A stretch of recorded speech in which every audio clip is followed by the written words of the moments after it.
2024 সালের 29 সেপ্টেম্বর ঘটে উগ্র ভয়ঙ্কর ঘটনা। আর 2024 সালের 8 অক্টোবর কোতলে থানাত এই ঘটনায় মামলা করে ভিকটিম পুলক দাস। মূলত 24 সালের 29 সেপ্টেম্বর পুলক দাসরে অপহরণ করিয়ে তার হাতে তাহন্য স্বর্ণ বিক্রির 17,90,520 টাকা স্বর্ণালঙ্কার ও মোবাইল ফোন সহ প্রায় 1,33,650 টাকার মূল্যবান মালামাল ছিনিয়ে লয় উগ্র চক্র।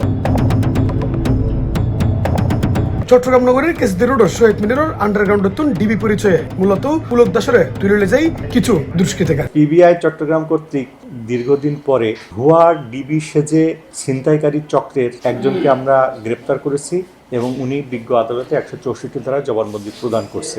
স্টোরিটা ছিল এরকম, পুলক দাস নামে একজন স্বর্ণ ব্যবসায়ী, তার কোতলি থানাধীন হাজারি মার্কেটের একটা দোকান আছে নবরূপ শিল্পালয়, এখান থেকে ইনি স্বর্ণগুলো কালেক্ট করে নিউ মার্কেটের বিভিন্ন দোকানে সেল করে। তো ঘটনার দিন উনি একইভাবে প্রায় 77 ভরি 15 আনা স্বর্ণ উনি সংগ্রহ করেছেন এই কোতলি থানাধীন বিভিন্ন স্বর্ণের দোকান থেকে, এবং ওনার কাছে নগদ টাকা ছিল প্রায় 17 লাখ। তখন ভুয়া ডিবি সেজে একটা চক্র যখনই উনি মার্কেট থেকে নিচে নামছে তখন উনাকে হাতে হ্যান্ডকাপ পরায় তাকে ক্যাপচার করে এবং ধাক্কা মেরে মাইক্রোবাসের ভিতরে তুলে নেয়। মাইক্রোবাসের ভিতরে তোলার পরপরই তার চোখ বেঁধে ফেলে এবং ওই হ্যান্ডকাপ খুলে গামছা দিয়ে হাত এবং পা বেঁধে নেয়। বেঁধে তাকে মারধর করে এবং ওই মাইক্রো সিটের নিচে লুকায় রাখে। চোখ বান্ধার আগ পর্যন্ত উনি তাদেরকে পুলিশ বলেই উনি দেখেছে, তাদের কাছে ডিবির জ্যাকেট ছিল, ওয়াকিটকি ছিল, আর হ্যান্ডকাপ তো তার হাতেই লাগাইছে। মাইক্রোবাসটি চলার এক পর্যায়ে সীতাকুণ্ডু থানাধীন মিরসরাই সীতাকুণ্ড বর্ডারে ওইখানে একটা ওয়েট স্কেল আছে, ওনাকে ধাক্কা মেরে ওনার কাছে যে স্বর্ণ টাকা পয়সা ছিল সেগুলো সব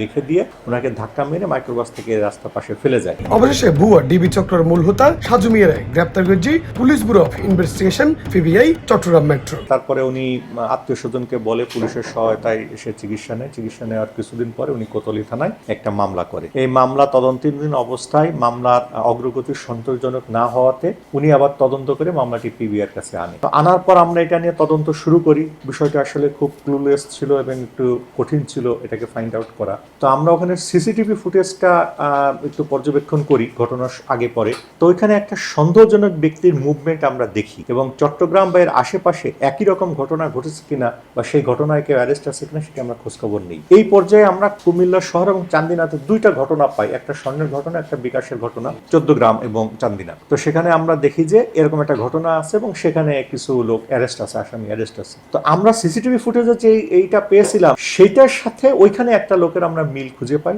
এবং তখন আমরা এটা নিয়ে কার্যক্রমটা শুরু করি। আমরা যখন তদন্ত করি দেখি যে সে তার বাড়ি গাইবান্ধা। তো গাইবান্ধা আমরা একবার অভিযান পরিচালনা করি, এটাতে আমরা সফল হইনি। এরপর আমরা ঢাকাতে এবং মাদারীপুরে আরো 2টা অভিযান পরিচালনা করি, মাদারীপুরের শিবচরে, সেখানেও আমরা ফেল করি।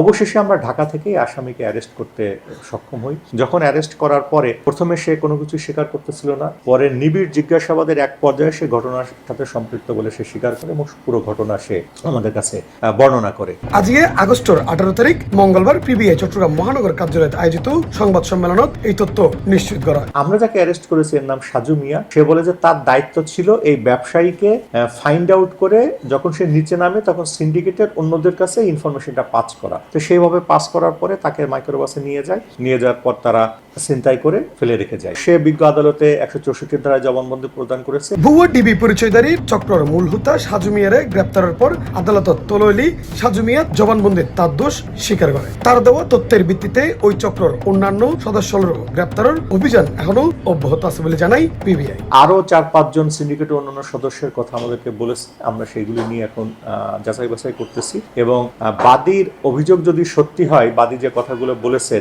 যে তাদের কাছে হ্যান্ডকাপ ছিল, এই বিষয়গুলো আমরা যাচাই বাছাই করতেছি। যদি সত্যি হয় তাহলে এগুলি তারা কোথা থেকে সংগ্রহ করছে এবং ছিনতাইকৃত স্বর্ণ বা টাকা তারা কিভাবে ভাগ করেছে, কি নিয়ে গেছে, সেই বিষয়গুলি আমরা এখন যাচাই বাছাই করতেছি। C+ চট্টগ্রাম।